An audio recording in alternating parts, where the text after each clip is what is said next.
माझी विचारसरणी मानवतावादी आहे. एवढंच आहे. म्हणजे मी काही खूप डाव्या विचारसरणीचा किंवा मार्क्सवादाचा अभ्यास केला असं काही नाही. मानवतावादी विचारसरणी आहे माझी. ती थोडीशी डावीकडे झुकणारी आहे.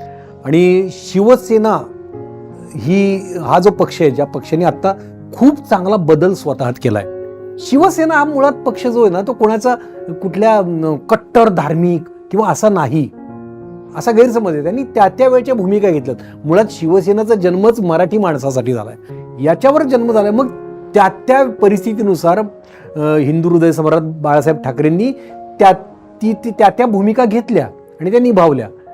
पण तुम्ही जर नीट बघितलं तर मी शिवसेना का निवडली त्याच्यामागे खूप 2-3 कारणं आहेत. एक म्हणजे शिवसेनेत सरंजामी विचार नाही.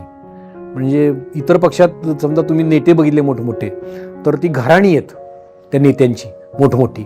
तसं शिवसेनेत सर्वसामान्य शिवसैनिकाला त्यांनी मोठं केलंय. म्हणजे कोण रिक्षा चालवत होता, कोण पानाची टपरी चालवत होता, अशा माणसाला त्यांनी शिवसैनिक बनवलं, आमदार केलं, खासदार केलं, मंत्री केलं.